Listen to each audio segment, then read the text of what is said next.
Hello दोस्तों, मैं रोहित आप सभी का अपने इस चैनल पर स्वागत करता हूँ। कितनी अजीब दुनिया है ना हमारी।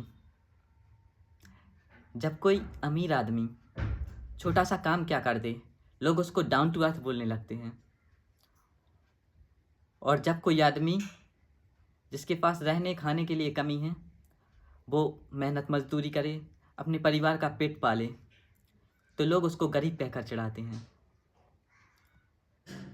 और आजकल हमारा समाज पता नहीं किस दिशा में जा रहा है। एक तो आजकल के युवा जॉब पाने के लिए इतनी मेहनत करते हैं, जब तक जॉब ना लगे तो उनको बेरोजगार कहकर चिढ़ाया जाता है। जॉब लग भी गई तो उनको यह बोला जाता है कि तुक्के से एग्जाम निकल गया है। और आज मेरी रैंक फर्स्ट भी आ गई।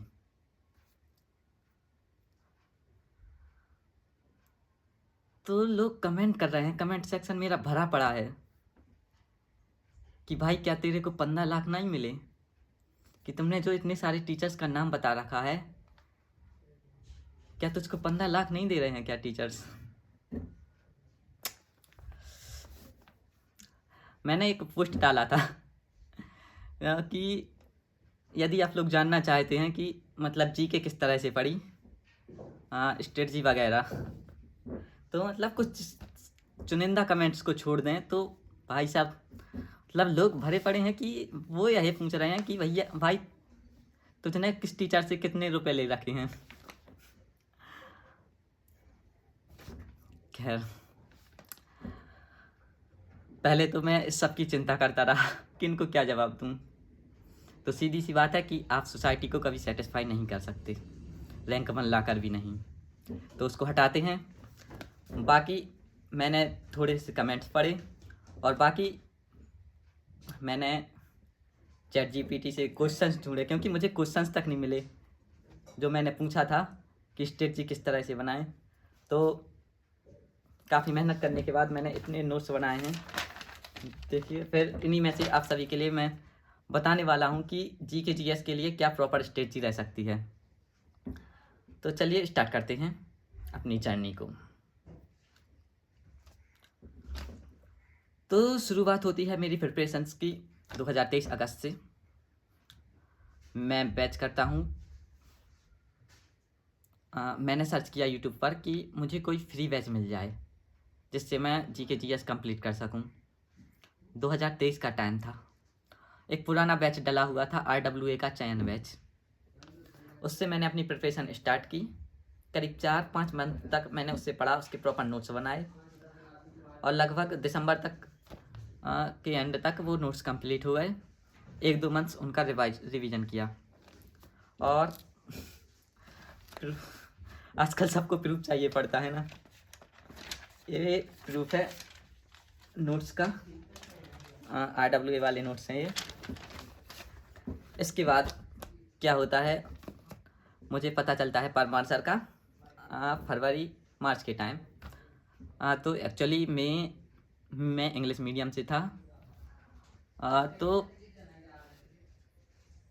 थोड़ी मुझे प्रॉब्लम होती थी, मतलब हिंदी के वर्ड समझने में कुछ। तो लास्ट ईयर परमार सर ने 1 शॉट्स ले रखे थे, तो मैंने थोड़ा मेरा इससे बेस बन चुका था। तो मैंने परमार सर के नोट्स, मतलब उनने 1 शॉट्स ले रखे थे और उनके नोट्स टेलीग्राम पर अवेलेबल थे, तो मैंने वो लेक्चर्स लिए। उनसे मेरा काफ़ी अच्छा रिवीजन हो गया, क्योंकि एक तो मेरा बेस पहले से बन चुका था और उनसे मेरा रिवीजन भी हो गया। इसके बाद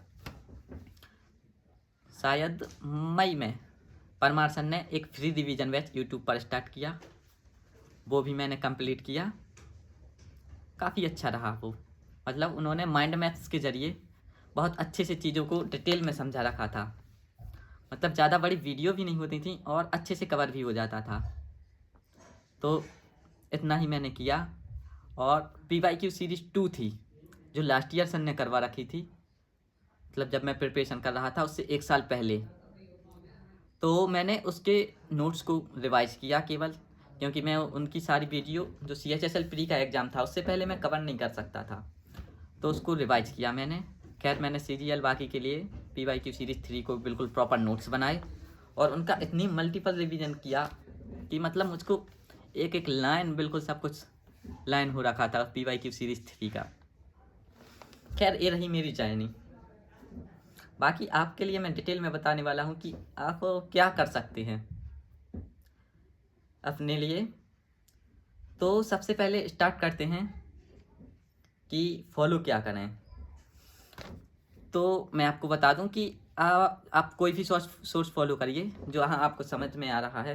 एक्चुअली मैं फ्री कोर्स चाहता था, तो मेरे लिए जो अवेलेबल सोर्स थे जो मुझे मिले भाई मैंने आपको बता दिए हैं। इसके अलावा पेड कोर्स भी दूसरे टीचर्स के अवेलेबल हो सकते हैं, इसमें आपको समझ आए।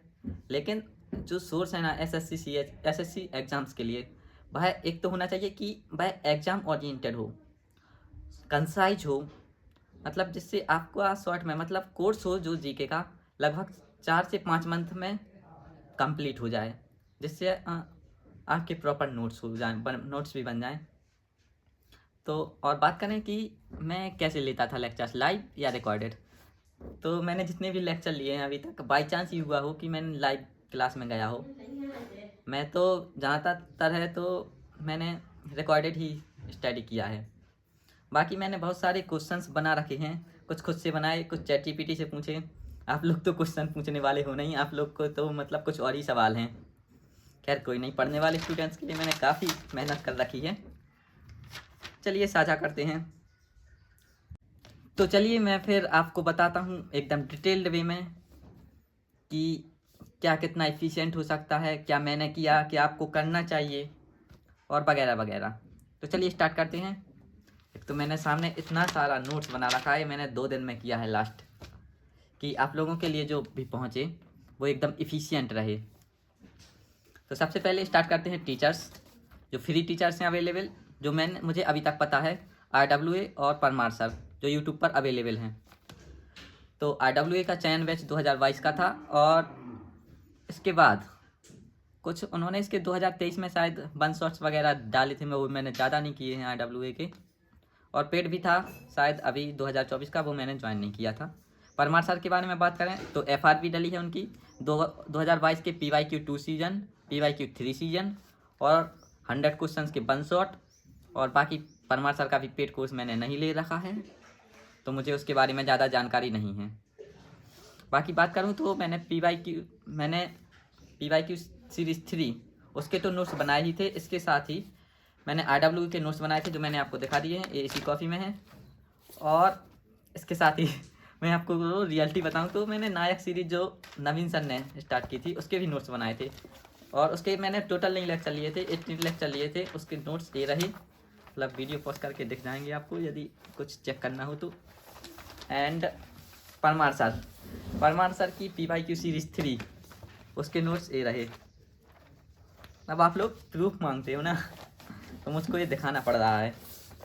बाकी आगे बात करें तो मैंने history, polity, geography and economics ये केवल RWA से किया था। मैंने साइंस तो ज़्यादातर कहीं से पढ़ी नहीं है, थोड़ी बहुत लिव साइंस से पढ़ी थी, क्योंकि मेरा PCM बैकग्राउंड रहा है तो उसकी ज़रूरत नहीं हुई। तो साइंस का भी हो गया। और इसके बाद नोट्स बन गए मेरे लगभग 4-5 महीने में RWA से। उसके बाद 2 मंथ्स मैंने उनको रिवाइज किया जितना बन सकता था। एंड उसके बाद मैंने मॉक टेस्ट वगैरह स्टार्ट किए देना। तो ये हो गई इसकी बात। और बाकी मैं देखता हूँ कुछ छूट ना जाए, इसलिए मैंने ये प्रॉपर नोट्स बना रखे हैं।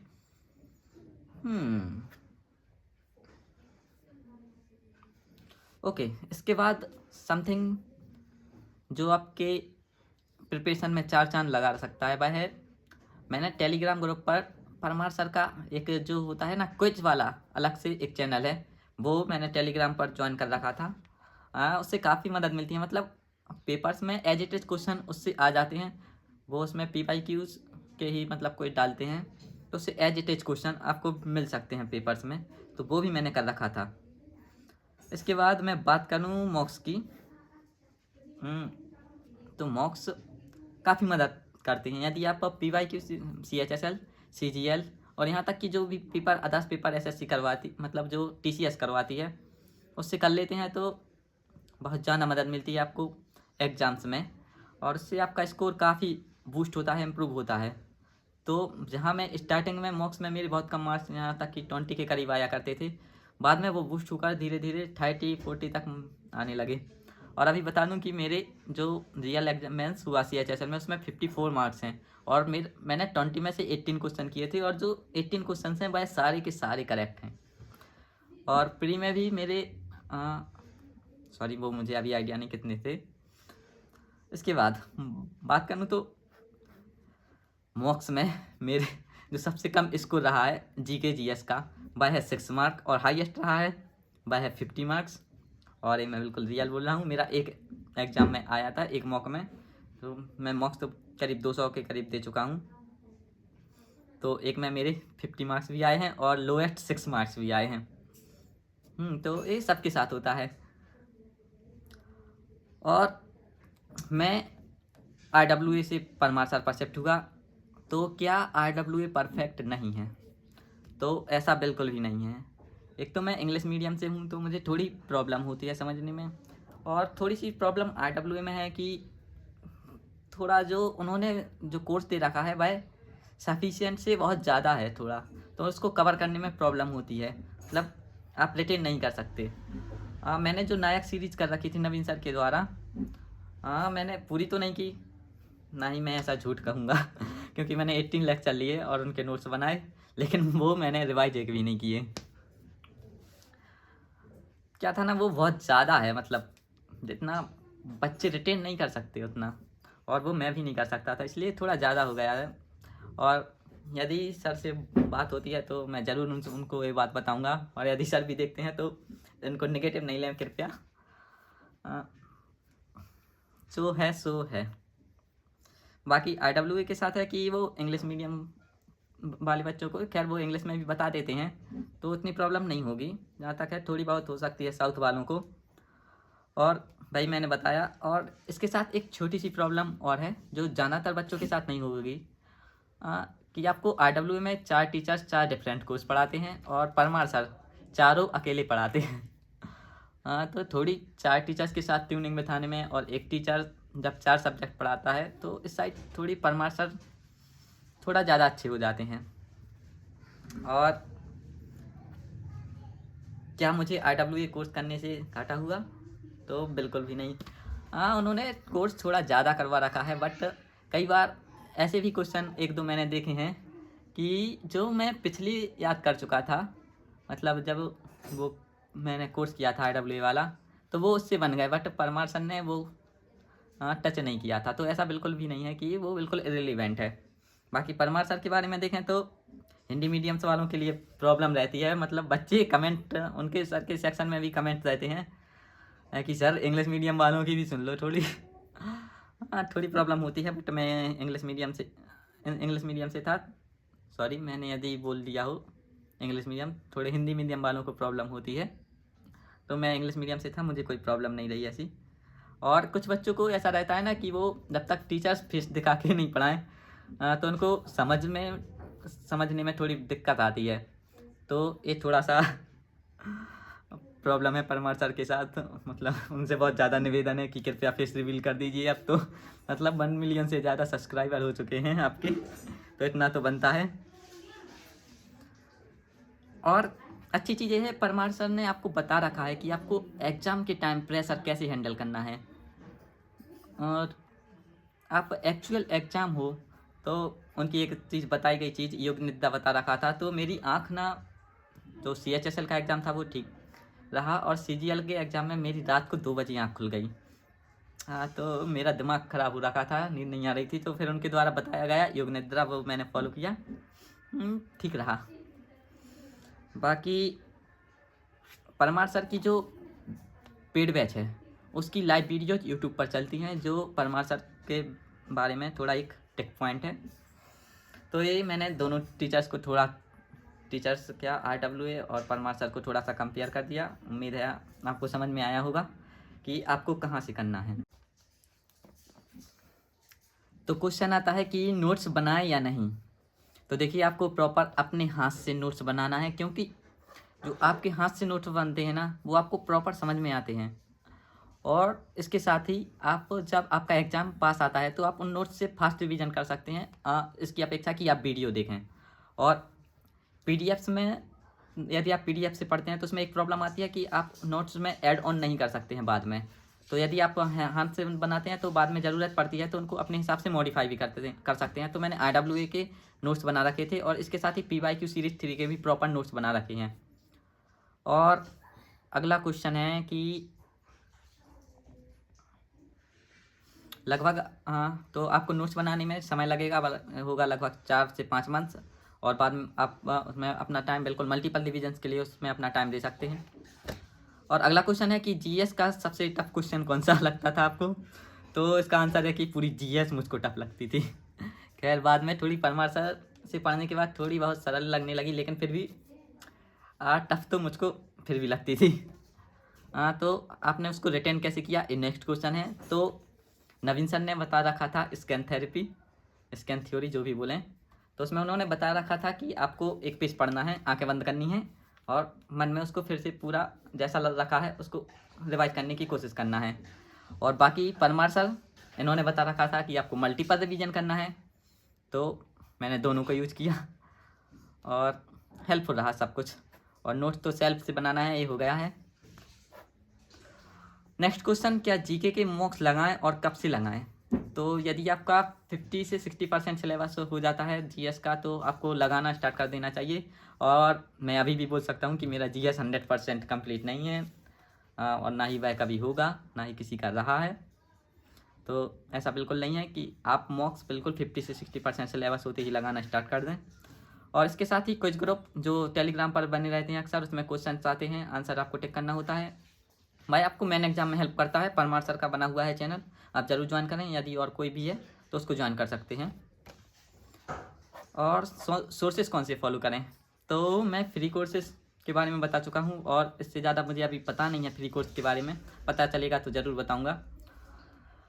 और तो आपको मल्टीपल सोर्सेज फॉलो नहीं करना है, सीधी बात है कि आप ऐसा है ना कि आप 10 जगह गड्ढा खोदें, उससे अच्छा है कि आप एक गड्ढे को ज़्यादा देर तक खोदते रहें, जिससे आपको सफलता हासिल होगी। मतलब जो होता है ना, एग्जाम्पल देना ही नहीं आता मुझे तो अच्छे से कुएं का होता है। खैर आप लोग समझदार हैं।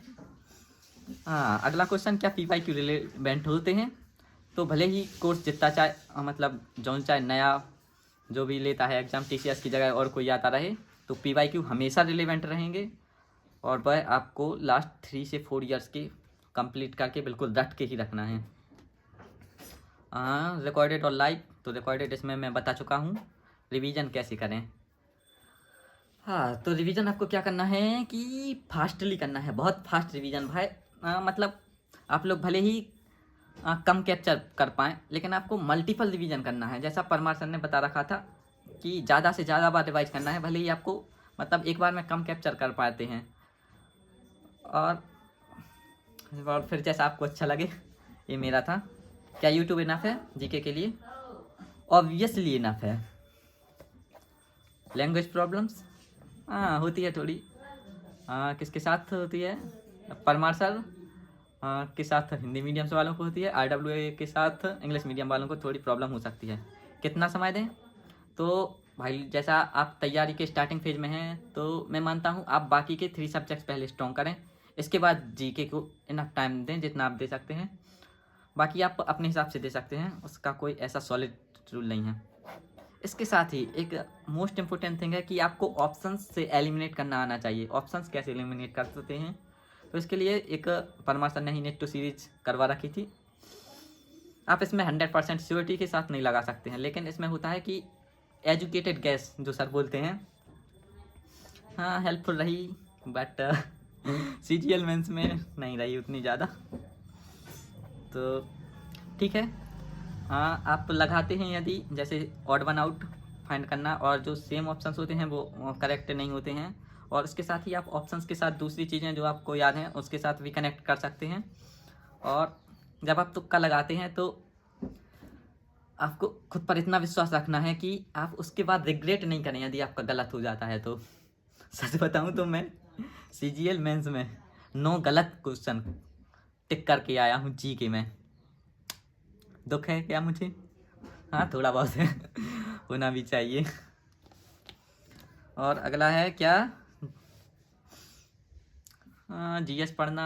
लगभग बच्चों को नींद आती है जीएस पढ़ने में, तो भाई ऐसा है कि आपको एग्ज़ाम निकालना है तो पढ़ना तो पड़ेगा ही। और खैर मुझे भी ऐसा ही होता था शुरू में, बट आपको इंटरेस्ट पैदा करना है कि आप ज़्यादा से ज़्यादा एजुकेशन ले रहे हैं। और बाकी रिवीजन एंड मेमोरी, ये क्या लिखा रखा है मुझे ही नहीं आ रहा समझ में। हाँ इसमें लिखा रखा है कि आप पीडीएफ की जगह ज़्यादातर है कि आप अपने हैंड रिटन नोट्स ही यूज़ करें, उससे आपकी मेमोरी अच्छे से बिल्ड होती है। मतलब एक होता है साथ में फिजिकल मेमोरी होती है, और आप हैंड रिटन नोट से वो ज़्यादा अच्छे से बनती है। टफ टॉपिक से डील कैसे करें? अच्छा सवाल है। सच बताऊं तो कुछ टॉपिक्स तो मैं बिल्कुल स्किप करके कर चुका था। कुछ मेरी समझ में ही नहीं आते थे, जैसे इकोनॉमिक्स के कुछ टॉपिक्स थे। एक दो टॉपिक स्किप करने से कोई प्रॉब्लम नहीं हो जाती है इतनी ज़्यादा। छोटा सा मतलब जो इम्पोर्टेंट नहीं हो उसको स्किप कर सकते हैं प्योरली। जैसे मैंने बल्ट जी के टोटली स्किप कर रखा है, मतलब उसका एक प्रॉपर सेक्शन है जो मैंने कर रखा है जैसे क्लाइमेट से रिलेटेड, और काफ़ी सेक्शन मैंने उसको स्किप कर रखा है। और करंट अफेयर्स, इसके बारे में थोड़ी देर में बात करते हैं। स्कोरिंग टॉपिक्स, ये आपके अलग से लिखे होना चाहिए कि स्कोरिंग आजकल जो ट्रेंड एसएससी का है भाई क्या चल रहा है, जो आपको हेल्प करते हैं। मैं अभी बताने वाला हूँ सब कुछ डिटेल्स में। इसके अलावा आपने और कोई चैनल फॉलो किया क्या? हाँ तो जाना तो नहीं, लेकिन स्ट्रेटेजी के लिए मैं प्रॉपर तो नहीं कहूँगा कि मैंने इससे पढ़ रखा है। हाँ मैं कई चैनल्स फॉलो, मतलब जो मैं टॉपिक सर्च करके करता था। फिर भी आप लोग देख सकते हैं परचम क्लासेस, एसएससी लैब, स्ट्रेटेजी के लिए बोल रहा हूँ मैं। और एक और चैनल विपिन गोयल सर, मतलब वो पीएससी का पढ़ाते हैं, बट मुझे आता था, मज़ा आता था पढ़ के उनसे। और एक और टुडे एग्जाम करके चैनल है, हाँ मैंने उनको भी लगभग थोड़ा बहुत फॉलो किया है। मतलब एक्स्ट्रा फैक्ट्स के लिए वो फेमस है, मतलब क्वेश्चन करवाते हैं उसके साथ काफ़ी सारा बता देते हैं, PYQ बेस्ड रहता है, वो भी आप चेक कर सकते हैं। और बाकी मैंने पेड तो और कहीं ले नहीं रखा था कि उनके बारे में मैं बता पाऊँ। इसके बाद अपन करते हैं बिल्कुल एक एक करके टॉपिक को डिस्कस। तो यदि आप अभी तक जुड़े हैं तो बहुत अच्छा है। बिल्कुल थोड़ा बात करते हैं स्ट्रेटेजी के। ये मैं टॉपिक्स आपको बताने वाला हूँ सबसे बाद में, कितने टॉपिक्स हैं इसके और क्या करना है आपको। ये तो मतलब अभी से तो पढ़ना बेकार है, अब आप भूल ही जाओगे बिल्कुल पक्का। लास्ट 1 मंथ स्ट्रेटेजी के और करंट अफेयर्स के लिए बचा के रखना है। अभी से बाकी की जितने 4 सब्जेक्ट हैं, वो 4-5 जितने भी हों उनकी तैयारी कर सकते हैं। और करंट बिल्कुल भी नहीं पढ़ना है डेली, तो बिल्कुल भी नहीं। लास्ट 1 मंथ आपको PDF रिवाइज करना है, और जो भी इम्पोर्टेंट टॉपिक्स होते हैं करंट अफेयर्स के लिए, हाँ चलो मैं बता देता हूँ, नहीं बाद में बताऊँगा ये सब। पहले अपने मेन टॉपिक्स की बात करते हैं। हिस्ट्री से स्टार्ट करते हैं। 3 पार्ट्स होते हैं, ancient, medieval, modern. Ancient history limited आ रही है आजकल, मतलब आ तो रही है। मिडिवल हिस्ट्री बहुत ही कम, बिल्कुल ना के बराबर आ रही है आजकल। और मॉडर्न हिस्ट्री मोस्ट इंपोर्टेंट है, जो आपको बिल्कुल डिटेल्स में पढ़ना है। इससे रिलेटेड टॉपिक्स बात करें तो war and treaty, social political structure होता है, मतलब किस टाइम पर कैसा स्ट्रक्चर है सोशल पॉलिटिकल, आप लोग समझ सकते हैं थोड़ा कि कैसा समाज था और कैसी राजनीतिक व्यवस्था चल रही थी। मतलब आप, मैं इतना ज़्यादा एक्सप्लेन नहीं कर सकता अभी तो। और इम्पोर्टेंट स्ट्रक्चर्स और रूलर्स, मतलब कौन मॉन्यूमेंट्स किस राजा के समय बने हैं ये सब, और मतलब इनको थोड़ा डिटेल्स में याद कर सकते हैं। और सोशल एंड फ्रीडम रिवॉल्यूशन हुआ, मतलब जो स्वतंत्रता संग्राम हुआ इसको, मतलब और कंपनी रूल्स इधर। हाँ मॉडर्न को तो आपको बिल्कुल डिटेल्स में रट के रखना है, वायसराय वगैरह और जो कांग्रेसेशंस हुए। मॉडर्न को तो आपको पूरा रट के रखना है। बाकी बीच में मिडिवल का सेक्शन ऐसा है कि कम क्वेश्चन आ रहे हैं, एंशिएंट्स के भी थोड़े बहुत आ रहे हैं, तो ये मैंने आपको बता दिया। इतना ज़्यादा डिटेल में तो नहीं जा सकता, अभी वीडियो बहुत ज़्यादा लंबी हो जाएगी। पॉलिटी में fundamental right, fundamental duties, DPSP, parliament और इम्पोर्टेंट जो पार्लियामेंट्री पद होते हैं, कॉन्स्टिट्यूशनल पद होते हैं, इन सबको। और थोड़ी बहुत इससे रिलेटेड वोकैब नहीं क्या बोलते हैं उसको, हाँ उससे रिलेटेड टर्म्स होते हैं, उनका मीनिंग पता होना चाहिए। और थोड़े आर्टिकल्स वगैरह भी, मतलब आइडिया होना चाहिए कि कहाँ किस पार्ट तक कितना कवर कर रखा है किस आर्टिकल्स में। माता शक्ति यो भीतर भाई में तुम्हारे पापा हैं सब दिन से यो बेटा को संगे जो और तुम्हारे पापा है बेटा के शक्ति दियो।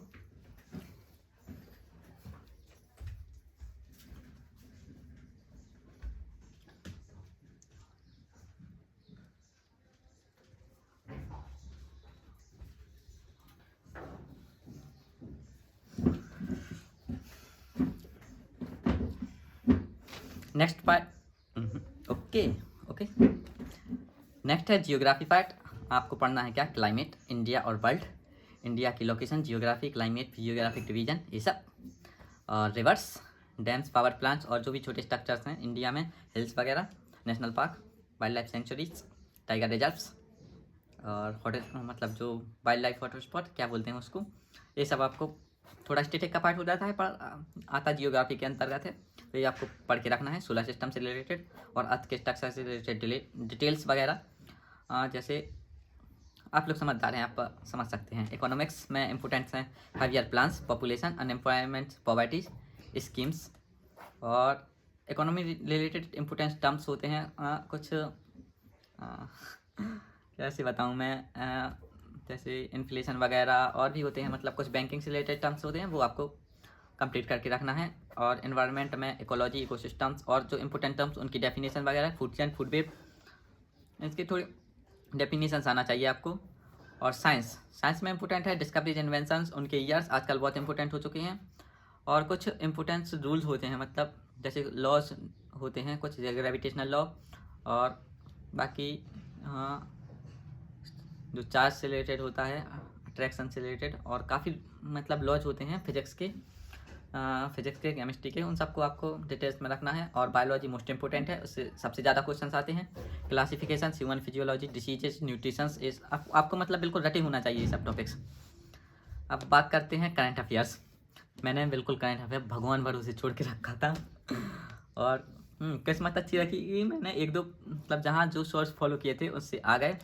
अच्छे से बता दूं तो करंट अफेयर्स के लिए एक रवि सर क्लासेस चलता है, और एक और इंडोलॉगस की PDF आती है, बिल्कुल आप उनको फॉलो करिए। डेली नहीं पढ़ना है करंट अफेयर्स, बिल्कुल पढ़ेंगे आप, पढ़ सकते हैं तो टाइम बर्बाद करना हो यदि आपको तो। और लास्ट 1 मंथ्स के लिए आपको रखना है कि करंट अफेयर मैं सबसे लास्ट वाले मंथ में कवर करूँगा। और जो इंपॉर्टेंट टॉपिक्स होते हैं करंट अफेयर्स से रिलेटेड, जैसे अपॉइंटमेंट्स, स्पोर्ट न्यूज़ और अवार्ड्स और बुक्स, अपॉइंटमेंट बोल चुका हूँ मैं, और भी मैं अभी बता दूंगा जो भी होंगे। Sports, award, appointment, union related news होती है, और इंडिया की डिफेंस रिलेटेड होती है, और ऐप्स वगैरह जो न्यू लॉन्च होते हैं, ये सब आपको याद करके रखना है, जो लास्ट मंथ में करें जाना। आजकल SSC में बहुत ज़्यादा पूछ रहा है, 2020-21 के, अभी 2025 के एग्ज़ाम में पूछे, तो मतलब ज़्यादा आपको पढ़ना ऐसा है कि जो रिलेवेंट रहे एग्जाम में, आपका टाइम बर्बाद ना हो शुरू में। और बाकी स्टैटिक जीके भी लास्ट में ही पढ़ना है, लास्ट के 1 मंथ में। अभी से याद करते हैं, हाँ थोड़ा बहुत याद कर सकते हैं यदि आपके पास बाकी सब कवर हो रखा है, तो मैं तो बोलूँगा लास्ट ही में करिए। अभी आप मेन टॉपिक्स हैं उनको ज़्यादा समय दीजिए। और कुछ आपको बता दूँ, इतना ये हुआ, काफ़ी मेहनत लगी है ये सब करने में, मतलब सब कुछ ढूंढने में। और कुछ टॉपिक्स ये मैंने लिख रखे हैं, हाँ देखें, आपको शायद समझ आए, तो मैं आपको टॉपिक बता दूं। मैं खैर इसकी फ़ोटो सेंड कर दूंगा, आप सभी को मिल जाएगी। हाँ मैंने एक टेलीग्राम चैनल भी बना रखा है, मुझे पता नहीं आप लोगों ने कितना ज्वाइन किया है, इंग्लिश के लिए, बुक ऐप के लिए। अभी मैं उसको डेली बुक ऐप दे रहा हूँ आप सबको, तो ज़रूर ज्वाइन कर लीजिए। कम्युनिटी पोस्ट में उसकी है, और मैं कोशिश करूँगा कि इस वीडियो के कमेंट सेक्शन में भी डाल दूँ। तो अब बात करते हैं बिल्कुल प्योर इम्पोर्टेंट टॉपिक्स के ऊपर, जिनको आपको मास्टर करना है। ये वीडियो का सबसे इम्पोर्टेंट पार्ट है, इसको स्किप बिल्कुल भी मत करिएगा। तो इम्पोर्टेंट टॉपिक्स स्टार्ट करते हैं, करें? Yes. Rivers and tributaries, hills, lakes, mountain range, straits, minerals, bends के नाम होते हैं जो वर्ल्ड वाइड अलग अलग जगह अलग अलग होते हैं। शिफ्टिंग फार्मिंग, हाँ, आपको समझ में आ जाएगा, ज़रूर सर्च करके देख लीजिएगा। जलधाराएँ यानी कि water currents, okay. Soil, different types of soil India में होती हैं। और बेंड्स, आपको पता होगा कि डिफरेंट पार्ट में डिफरेंट बेंड्स के नाम होते हैं। और ग्रासलैंड्स होते हैं, वो भी अलग अलग होते हैं। और ओलंपिक गेम्स, और इसको अच्छे से बोलें तो इंडिया इन ओलंपिक गेम्स, शुरू से लेकर एंड तक आपको सब कुछ याद होना चाहिए। कॉमनवेल्थ गेम्स, इनको भी याद कर सकते हैं, मतलब ओलंपिक ज़्यादा इंपॉर्टेंट है और कॉमनवेल्थ भी आजकल पूछ रहा है। बुक्स, म्यूजिक्स, इंडिया के फोक म्यूजिक वगैरह, फोक डांस और डिफरेंट स्टेट से रिलेटेड, और क्लासिकल डांस वगैरह भी, क्लासिकल म्यूजिक जो भी हो। फेस्टिवल्स, ट्राइब्स, टेम्पल्स और लैंग्वेज डिफरेंट पार्ट में। और constitutional amendments, headquarter of different organisation across world wide और across India. Establishment years of different plants, different companies, different schemes जो चलती हैं गवर्नमेंट की, सेंट्रल गवर्नमेंट की इम्पोर्टेंट है, मोस्ट इम्पोर्टेंट। स्टेट गवर्नमेंट की कुछ जो सबसे ज़्यादा इंपॉर्टेंट हो, ज़्यादा नहीं पूछता है। डैम्स, और एक और वो इकोनॉमिक्स में होते हैं, M1 M2 M3, पता नहीं क्या, बिल्कुल एकदम TCS को इनसे विशेष प्रेम हो रखा है। और बाकी नेक्स्ट बोलें तो कॉन्स्टिट्यूशन के डिफरेंट पार्ट्स होते हैं, जो किस पार्ट में क्या है, उनसे रिलेटेड आर्टिकल। इसके बाद प्राइज, डिफरेंट गेम्स में कितने प्लेयर और थोड़े बहुत उससे related rules. National park, wild life sanctuaries, wetlands, tiger reserves, 243 के पार्ट्स, आर्टिकल 243। हाँ, ये मैं इम्पोर्टेंट बता रहा हूँ। Fundamental duties, fundamental rights, governor, supreme court, high court से रिलेटेड आर्टिकल्स, और प्रेसिडेंट वगैरह, पार्लियामेंट, इससे रिलेटेड आपको याद होना ही चाहिए। और डिफरेंट हिंदूज फेस्टिवल या और डिफरेंट रिलीजन से related festival, 5 year plans, waterfalls, railway zones and waterways, ये भी मोस्ट इंपॉर्टेंट है। वाटरवेज से रिलेटेड एक क्वेश्चन आया था जो मेरा करेक्ट हुआ था, काफ़ी लोगों का गलत था वो। और इम्पोर्टेंट घराना, हाँ घराना आप समझते हैं। और CM, गवर्नर्स, ये आपको याद होना चाहिए। Number of seats Lok Sabha Rajya Sabha में लिख रखा है, बस मैंने ये पढ़ा नहीं था, सच बताऊंगा बिल्कुल सब कुछ। Heritage sites, intangible site in India, और इम्पोर्टेंट डेज, ये मैंने याद कर रखा था, ये भी मेंस में एक क्वेश्चन में सही करके आया हूँ, जो बहुत सारे लोगों का गलत था। इम्पोर्टेंट ऑपरेशन, मिलिट्री ऑपरेशन जो दूसरों कंट्रीज के साथ इंडिया के होते हैं। और महाजनपद की राजधानियाँ, ओके। डिसीजेज, डिस्कवरीज, ये टॉपिक्स हैं साइंस के। और ये क्या है, हाँ, जो कंपनीज के एक्ट आते थे ना, ब्रिटिश गवर्नमेंट का रूल्स था, उससे रिलेटेड भी क्वेश्चन आते हैं। और इसके बाद इंडेक्सेस, मतलब डिफरेंट ईयर्स, जो डिफरेंट इंडेक्स, हैप्पीनेस इंडेक्स और करप्शन इंडेक्स और solar energy index, fire power index, ये सब आते हैं, ये सब। मुद्रा 2015 sorry. Important battles, census, oil refineries, और 70 SDG, सस्टेनेबल डेवलपमेंट प्रोग्राम्स, ये आपको उंगलियों पर याद होना चाहिए, मतलब अभी से नहीं, जब आपका एग्जाम आए बिल्कुल रट के रखना है। फिल्म फेयर अवार्ड्स, और दूसरे थोड़े बहुत फिल्म से रिलेटेड अवार्ड्स होते हैं। न्यूक्लियर पावर प्लांट्स कौन कहाँ से हैं। और कुछ बॉडीज हैं, national human rights commission, national women commission, और NCSC, NCST, और नेशनल बैकवर्ड कमीशन, इनसे रिलेटेड आर्टिकल्स, और मतलब जो भी रूल्स वगैरह हो उनके establishment years. Thermal power plants, tunnels, nutritions, disease, और जो बंदरगाह वगैरह हैं, ये सब आपको याद होना चाहिए, रटा होना चाहिए, याद नहीं बिल्कुल। ये थे इम्पोर्टेंट टॉपिक्स, इसकी पिक मिल जाएगी आपको बिल्कुल। हमारे यूट्यूब चैनल पर कोशिश करूँगा, बस आप लोग टेलीग्राम भी प्लीज़ ज्वाइन कर लें, लिंक कम्युनिटी सेक्शन में है, और मैं कोशिश करूँगा इसके नीचे भी दे दूँ। और न्यूज़, करंट अफेयर्स के बारे में बात कर लेते हैं। Sport news most important, awards most important, new books जो अभी लॉन्च हुई हैं इम्पोर्टेंट, स्कीम्स, और बाकी हाँ एक इम्पोर्टेंट है कि फर्स्ट टाइम जो इंडिया में हो रहा है या वर्ल्ड में भी हो रहा है, ये भी इम्पोर्टेंट है। आजकल अच्छे क्वेश्चन बन रहे हैं, और शायद CHSL प्री में बना था एक क्वेश्चन, हाँ जो मैंने पढ़ रखा था। तो मतलब न्यू डेवलपमेंट हो रहे हैं कि कहीं नई साइंस रिलेटेड ऑब्जर्वेटरी होती है, कोई इम्पोर्टेंट फंक्शन जो इंडिया में होता है नेशनल इम्पोर्टेंस के हिसाब से, हाँ तो और न्यू ऐप वगैरह लॉन्च होते हैं। बाकी ठीक है, इतना ही था, बाकी सबके प्रूफ मैंने दे चुका हूँ मैं आप सभी को। तो और कोई भी डाउट बचे हों तो बिल्कुल आप कमेंट सेक्शन खुला है, और बाकी आपको और कुछ बोल रहा हूँ मेरे बारे में, कमेंट सेक्शन खुला है। अब मुझे कोई फ़र्क नहीं पड़ता, हाँ हाँ, मुझे कोई फ़र्क नहीं पड़ता ज़माना क्या कहता है। हाँ, तो जो एंड तक रुका है उसके लिए वेरी मच थैंक यू। मिलेंगे अगली वीडियो में बिल्कुल एकदम ज़बरदस्त स्ट्रेटजी के साथ। तो ये सब आपको कंप्लीट करके रखना है भाई लोग।